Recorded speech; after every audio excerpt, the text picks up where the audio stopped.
আসসালামু আলাইকুম রহমতুল্লাহি ওয়া বারাকাতুহু।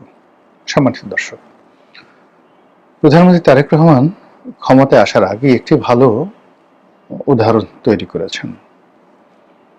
তার নামের আগে সম্মানিত, নামের আগে মাননীয়, এই কথাগুলো না বলার জন্য তিনি অনুরোধ করেছেন। এবং সেই অর্থে এই যে এখন তিনি যে প্রধানমন্ত্রী হলেন, এই প্রধানমন্ত্রী পদটি পশ্চিমা দুনিয়াতে যারা ব্যবহার করেন বা যারা প্রধানমন্ত্রী নির্বাচিত হন ইউরোপ আমেরিকাতে বা প্রেসিডেন্ট নির্বাচিত হন, তো সেখানে কেউ হয়তো ভদ্রতা করে মিস্টার প্রেসিডেন্ট বলেন, কিন্তু বেশিরভাগ ক্ষেত্রেই প্রেসিডেন্ট বা প্রেসিডেন্ট ট্রাম্প এরকম কথাবার্তা, বা প্রাইম মিনিস্টার মোদি, ঠিক জাস্ট এরকম প্রাইম মিনিস্টার মোদি, কিন্তু অনারেবল প্রাইম মিনিস্টার মোদি বা সম্মানিত প্রাইম মিনিস্টার মোদি বা মোদিজি, এরকম কথাবার্তা, তেল মারা কথাবার্তা গণতান্ত্রিক বিশ্বে নেই। তো সেক্ষেত্রে জনাব তারেক রহমান সাহেব তিনি বাংলাদেশের প্রধানমন্ত্রী হয়ে পশ্চিমা ধাঁচের বা গণতান্ত্রিক রাষ্ট্রের যে কৃষ্টি এবং কালচার, সেই কৃষ্টি এবং কালচারটি যদি তার নিজের জন্য প্রযোজ্য করেন, তাহলে পুরো কোর্স অফ অ্যাকশন এটি পরিবর্তন হয়ে যাবে। আমাদের দেশে যেমন একজন ডিসি সাহেব, তাকে ডিসি মহোদয় বলতে হবে, টিওনো সাহেবকে ইউনো বা টিওনো মহোদয় বলতে হবে, আইজি মহোদয়, সচিব মহোদয়, মন্ত্রী মহোদয়। মানে এই মহোদয় কথাটা আমার কাছে একটা খুব ঠাট্টা বা মস্করার মতো জিনিস মনে হয়। এমপি মহোদয়, আরে বাবা, এমপি মহোদয়, মহোদয় অর্থ কি? মানে এই যে জিনিসগুলো বাংলাদেশে শুরু হয়েছে তেলবাজির, এই তেলবাজির জায়গাটিতে তারেক রহমান সাহেব প্রাথমিকভাবে যে আঘাত করেছেন, তাকে ধন্যবাদ। সুতরাং তাকে সবাই যদি মিস্টার প্রাইম মিনিস্টার বা জনাব প্রধানমন্ত্রী বা প্রধানমন্ত্রী তারেক, অসাধারণ একটি, যেমন ভারতে যদি প্রধানমন্ত্রী মোদি বলা হয় আর এখানে যদি প্রধানমন্ত্রী তারেক বলা হয়, একটা অসাধারণ সাম্যতা রয়েছে। কিন্তু আমরা যদি বলি যে দেশনায়ক, শতাব্দীর সেরা, মানে মহানায়ক, তারপর শহীদ জিয়া পুত্র, বেগম জিয়ার চোখের মণি, আবহমান বাংলার ইত্যাদি আরো অনেক কিছু বিশেষণ যোগ করে গণপ্রজাতন্ত্রী বাংলাদেশ সরকারের মাননীয় প্রধানমন্ত্রী জনাব তারেক রহমান মহোদয়, এই আপনি কুনুতি লাগাতে গেলেই একটা মানুষকে হালকা করে দেয়া হয়।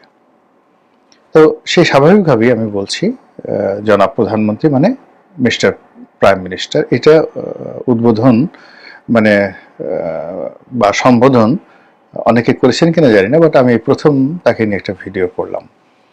তো তাকে এই ভিডিও করার উদ্দেশ্য হলো তার জন্য একটি সতর্কবার্তা। প্রথম সতর্কবার্তা হলো, তিনি যদি মনে করেন যে তার কোনো কর্মের কারণে তিনি বাংলাদেশে ফিরে এসেছেন, রং।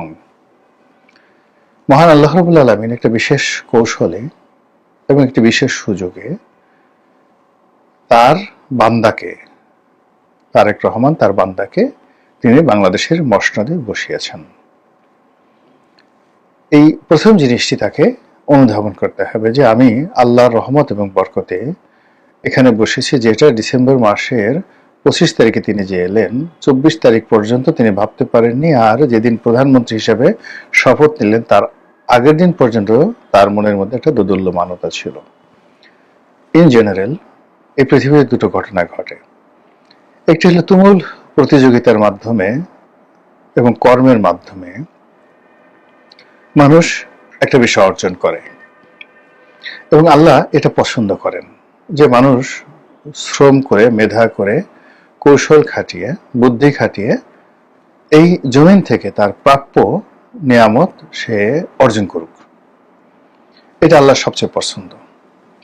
2 নম্বর হলো যে কিছু মানুষ ছলচাতুরি করে, অন্যকে ঠকায়। যেমন ধরুন আমাদের 14 সনে, 18 সনে, 24 সনে আমরা ঠকেছি জাতীয় নির্বাচনের ক্ষেত্রে, এরকম ঘটনা ঘটে। এটা আল্লাহ খুবই অপছন্দ করেন, এবং যারা এই ধরনের কর্মকাণ্ড করেন, লোক ঠকান রাজনীতির ক্ষেত্রে, তাদের অবস্থা কি হয়। 3 নম্বর হলো যে ক্ষমতায় আসে হত্যাকাণ্ডের মাধ্যমে, অন্যকে হত্যা করে তারপরে ক্ষমতায় আসে। এটা প্রাচীন পদ্ধতি, এবং এই পদ্ধতিতে যারাই ক্ষমতায় আসেন তারা নির্বংশ হয়ে যান। পৃথিবীতে তাদের কোনো বংশ থাকে না। কোনো হত্যাকাণ্ডের মাধ্যমে রাষ্ট্র ক্ষমতা দখল করলে তারা নির্বংশ হয়ে যান। অতীতে যারাই কাজ করেছে আপনি এখন কোথাও খুঁজে হিটলারের বংশধর পাবেন না, কোথাও চেঙ্গিস খানের বংশধর পাবেন না, হালাকু খানের বংশধর পাবেন না। এই হলো ইতিহাস। আলাউদ্দিন খিলজির কোনো বংশধর আপনি পাবেন না এখন, যারাই খুন করে। মীর জাফরের কোনো বংশধর পাবেন না, মিরনের কোনো বংশধর পাবেন না। অনেকে বলে মীর জাফরের আত্মীয় মুর্শিদাবাদে আছে, কিন্তু নট লাইক দ্যাট, ওইরকম না। তো যেটা বলছিলাম যে ক্ষমতা আসার, হত্যাকাণ্ডের পর ক্ষমতা আসে। আরেকটা হলো একটা বিশেষ দৈব পাক সৃষ্টি হয়, ঘূর্ণিপাক সৃষ্টি হয়। সেই ঘূর্ণিপাকে কখনো কখনো কারো ক্ষমতায় আসাটা অনিবার্য হয়ে পড়ে। যেমন শহীদ প্রেসিডেন্ট জিয়াউর রহমান ক্ষমতায় এসেছিলেন, এটি তার জন্য অনিবার্য ছিল। কিন্তু বঙ্গবন্ধু যে ক্ষমতায় এসেছিলেন এটি তার কর্মের ফল ছিল। তো এনিওয়ে ওটা ভিন্ন ব্যাপার। তারেক রহমান সাহেব যেটাতে আসছে সেটা হলো একটা ঘূর্ণিপাক। তার পিতার মতোই একটা পরিবেশ পরিস্থিতি তৈরি হয়েছে, সেই পরিবেশ এবং পরিস্থিতি নিয়ে এসেছেন। এবং একইভাবে 1991 সালে তার মাও ক্ষমতা এসেছিলেন। এরকম একটা ঘূর্ণিপাকের মধ্যে পড়ে নিয়তি তাকে ক্ষমতার জায়গাতে নিয়ে এসেছিল। কাজেই তারেক রহমান সাহেবকে সবার আগে ওয়াম্মা বিনিয়ামতে রব্বিকা ফাহাদ্দিস, অর্থাৎ এই কোরআনের আয়াতটিকে তাকে স্মরণ করতে হবে এবং তার আগে তাকে এই আয়াতটিকে ভালো করে পড়তে হবে।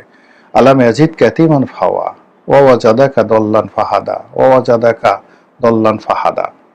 এই যে ওয়া জাদাকা দল্লান ফাহাদা, এই আয়াতগুলোর তাফসীর তাকে স্মরণ করতে হবে। তারপর আল্লাহ যেটা বলছেন যে ওয়াম্মা বিনিয়ামতে রব্বিকা ফাহাদ্দিস, আপনার প্রতি যে নিয়ামত দেওয়া হয়েছে আল্লাহ রাসূলকে উদ্দেশ্য করে, সেই নিয়ামতের শুকরগুজার করুন। এই বিষয়গুলো তিনি যদি ডিভ্যালুয়েট করেন এবং কখনো ভুলে যান, তার সকল নিয়ামত তার জন্য বুমেরাং হয়ে পড়বে। কথাগুলো বললাম এই কারণে যে তিনি যে বিশেষ কৌশল, যে বিশেষ পরিস্থিতি এবং বিশেষ ঘূর্ণিপাকের মাধ্যমে ক্ষমতা আসছেন, সেগুলোর মধ্যে লন্ডন বৈঠকটি ছিল তার জীবনের সবচেয়ে তাৎপর্যপূর্ণ একটি ঘটনা এবং এই ঘটনার জন্য তিনি নিজেও প্রস্তুত ছিলেন না। সারা বাংলাদেশের রাজনীতিতে ডক্টর মোহাম্মদ ইউনূস অসহায় হয়ে পড়েছিলেন।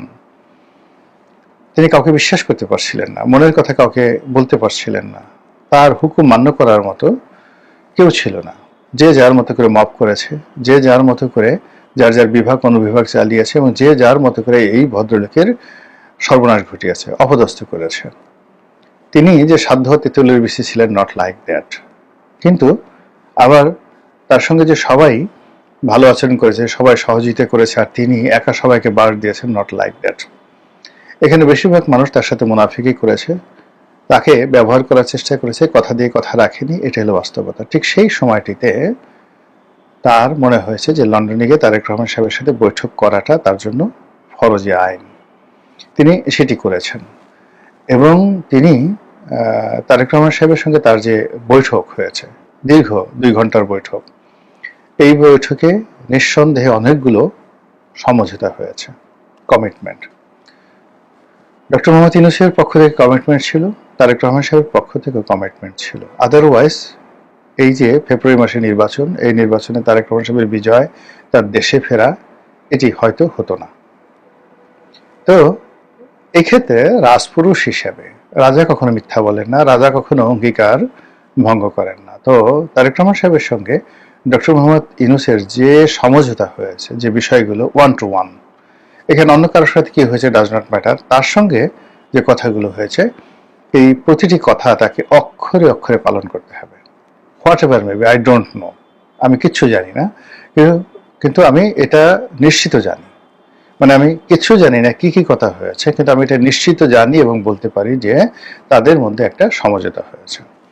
এখন এই সমঝোতার যে শর্তগুলো, প্রাথমিক শর্ত ডক্টর মোহাম্মদ ইউনূস পালন করেছেন।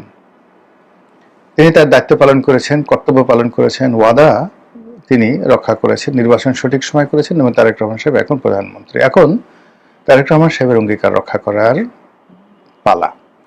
তার সঙ্গে যদি মানে আমি বলবো, শুধু এই বয়োবৃদ্ধ 88 বা 90 বছর বয়স্ক ডক্টর মোহাম্মদ ইউনূস নন, অন্য যার যার সঙ্গে তার যে সকল কমিটমেন্ট হয়েছে, প্রতিটি কমিটমেন্ট, ওয়াদা তাকে রক্ষা করতে হবে এবং ওয়াদা বরখেলাপ করার সঙ্গে সঙ্গে তার উপর যে বরকত রয়েছে, খোদাই বরকত, আসমানি বরকত, সেই বরকতগুলো নষ্ট হয়ে যাবে।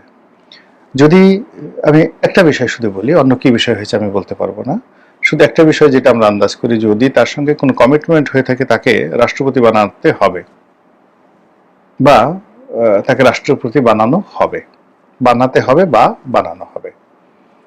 মানে বিএনপি যদি তাকে প্রস্তাব দিয়ে থাকে যে স্যার আপনি এই কাজটি করেন, দেন আপনাকে আমরা রাষ্ট্রপতি হিসেবে রেখে দেব এবং রাষ্ট্রপতির ক্ষমতা বাড়িয়ে দেব, they have to do it, তাকে রাষ্ট্রপতি বানাতে হবে। 2 নম্বর হলো যে এই যে রাষ্ট্রপতি যেহেতু ডক্টর মোহাম্মদ ইউনূস যদি হন, এই জন্য তার ক্ষমতা লাগবে, পাওয়ারের ব্যালেন্স লাগবে, প্রধানমন্ত্রীর ক্ষমতা কার্টেল করতে হবে, রাষ্ট্রপতির ক্ষমতা বাড়তে হবে। এর জন্য জুলাই সনদ এবং সংবিধান সংশোধনে যে শর্তগুলো ছিল সেগুলো জনাব তারেক রহমান সাহেবকে আল্লাহর ওয়াস্তে সেগুলো স্বীকার করতে হবে এবং সেগুলো বাস্তবায়ন করতে হবে। আদারওয়াইজ ওই যে বললাম যে তার উপর থেকে নিয়ামতের যে বরকত, সেই বরকত উঠে যাবে।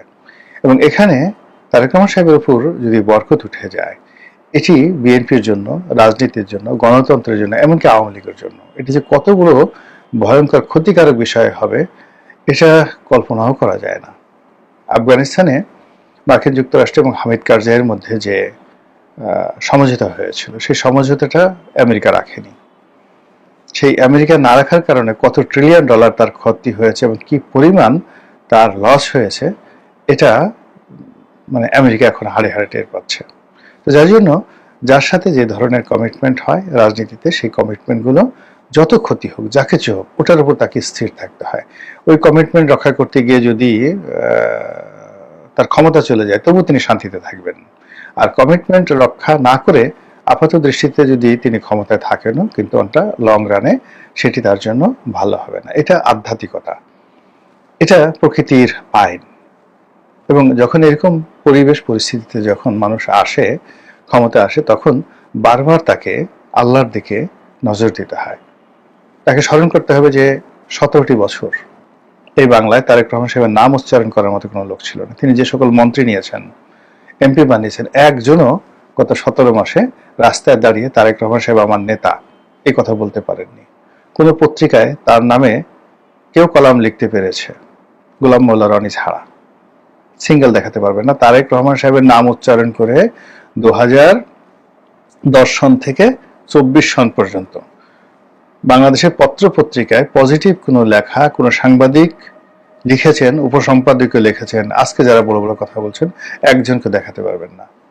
নয় দিগন্ত খুঁজুন, বাংলাদেশ প্রতিদিন খুঁজুন, শত শত শব্দ পাবেন গোলাম মোল্লা রনি লিখেছে।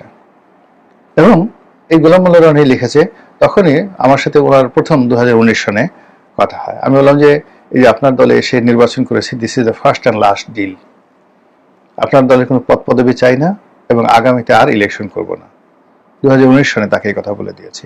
কাজেই ওনার জন্য আমি যেটা করেছি এটা নিঃস্বার্থভাবে করেছি, এর পেছনে কোনো হেতু ছিল না। কিন্তু যে সমস্ত লোক এখন প্রচন্ডভাবে লাফাচ্ছে, প্রচন্ডভাবে তারেক বন্ধনাতে ব্যস্ত হয়ে পড়েছে, তারা গত 17 বছরে তার এই বাংলাদেশে বসে টু শব্দ করার মতো তার পক্ষে একজন ছিল না।